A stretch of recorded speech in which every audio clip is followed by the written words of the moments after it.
The path of moderation for the sage. Xiefeng. A large tree that provides shade and shelter is spared from being chopped down by carpenters because it is considered useless.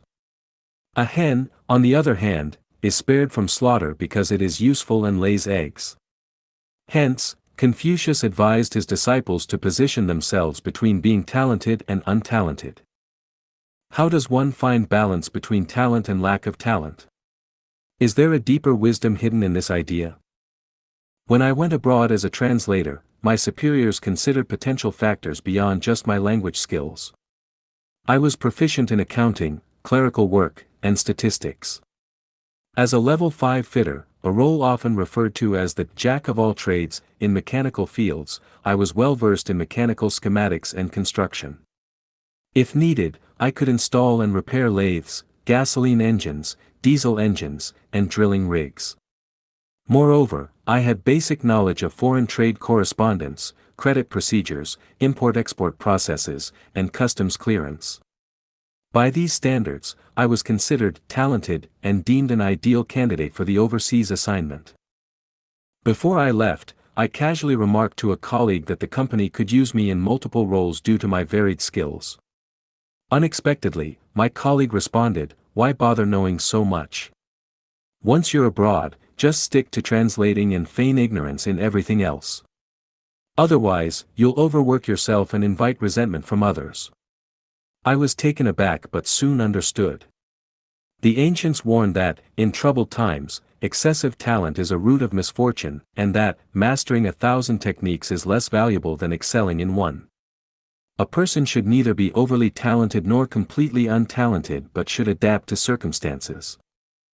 The balance between talent and lack thereof extends to the philosophy of moderation.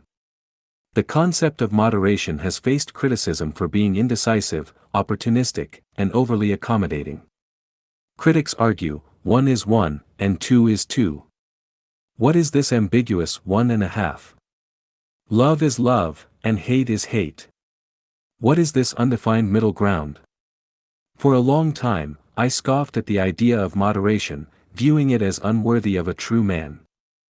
However, as I gained life experience, especially through the ups and downs of human relationships, I came to realize that moderation embodies the qualities of a sage and reflects the Tao. Without broad knowledge, one cannot grasp its essence. When dealing with the poor and the rich, leaders and subordinates, intellectuals and laborers, religions and political parties, men and women, governments and underground groups, Chinese and foreigners, the elderly and the young, conservatives and innovators, suppression and resistance, violence and cooperation, I find myself standing in the middle ground, avoiding favoritism. The sun shines equally on the good and the wicked, and flowing water nourishes both the earth and humanity without discrimination. If I am to follow the Tao, I must let things take their natural course. I grew up in poverty. During my 3 years at the Zhangjiago Geological Technical School in Hebei Province, the school cafeteria cook once remarked, "You've had the worst meals among the thousands of students here over the past 3 years." While studying at the University of International Business and Economics in Beijing, my classmates suggested pooling 12 yuan each for a shared meal, but I declined because I couldn't afford it. I've always finished every grain of rice in my bowl, a habit rooted not only in the understanding that each grain is hard-earned, but also in my personal experience of near starvation in 1958 and 1960. Whether it's green onions dipped in soybean paste from the northeast, sour noodles from the northwest, sweet foods from the south, or spicy Sichuan cuisine, whether it's Chinese or Western dishes, I savor every meal as if it were a delicacy. Friends often remark, "Watching you eat makes the food look delicious." Because of my humble beginnings, I once believed that all poor people were inherently righteous, and all rich people were unjust. However, after climbing into the middle class and hiring nearly 100 workers poorer than me, I was disheartened by their laziness, irresponsibility, theft, lies, and ungratefulness. It became evident that some people are destined to remain poor. I once hired a lawyer to fight a year-long lawsuit against the National Trade Union, representing the poor. In the end, my eloquent speech made a difference, and I won the case. Before the law, the poor were left speechless and without a leg to stand on. Does this mean I now side with the rich? Not at all. The arrogance of the wealthy, their cutting remarks, and their ostentatious displays often leave the less fortunate feeling humiliated. I sometimes think, aside from your money, what else do you have? I've always been under others' leadership and detested the domineering and condescending manner of those in power, convinced that no official was truly good.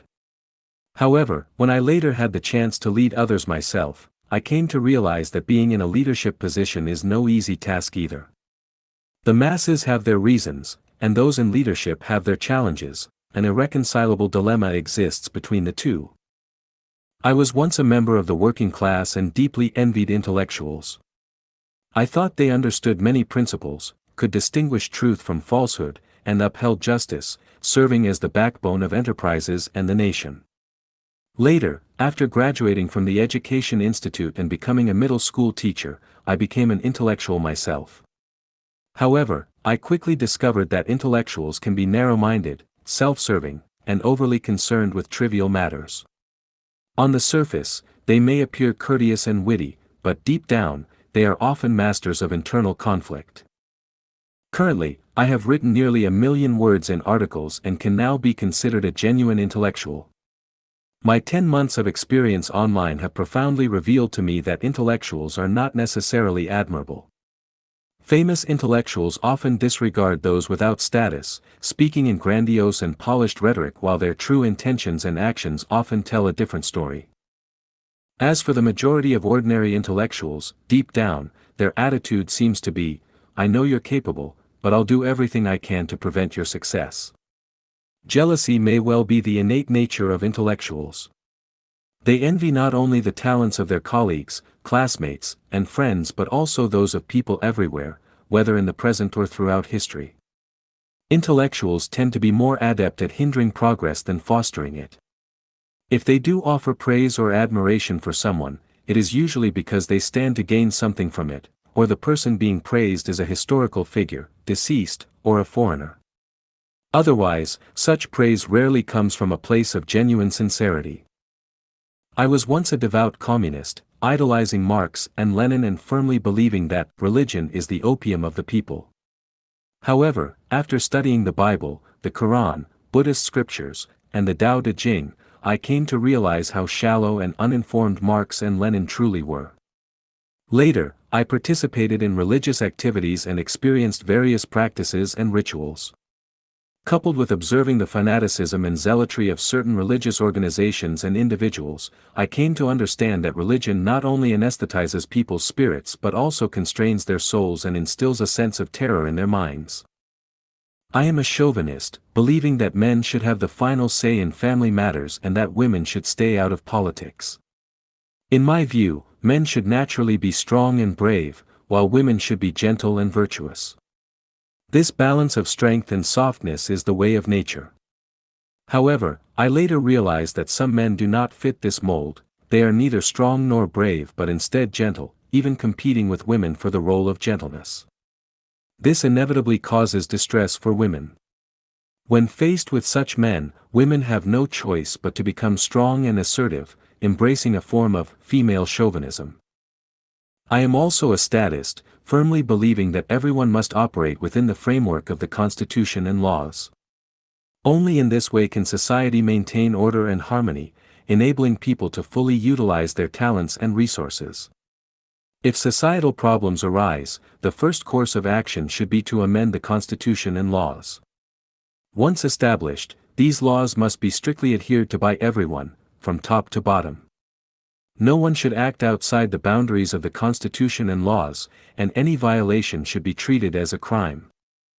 The problem is that sometimes, in certain places, some people go beyond the bounds of the law. They bully others without facing legal restraint or punishment. What should I do then? I can't always endure such situations. I must take action. I firmly believe that being pitied or sympathized with is a disgrace for a man.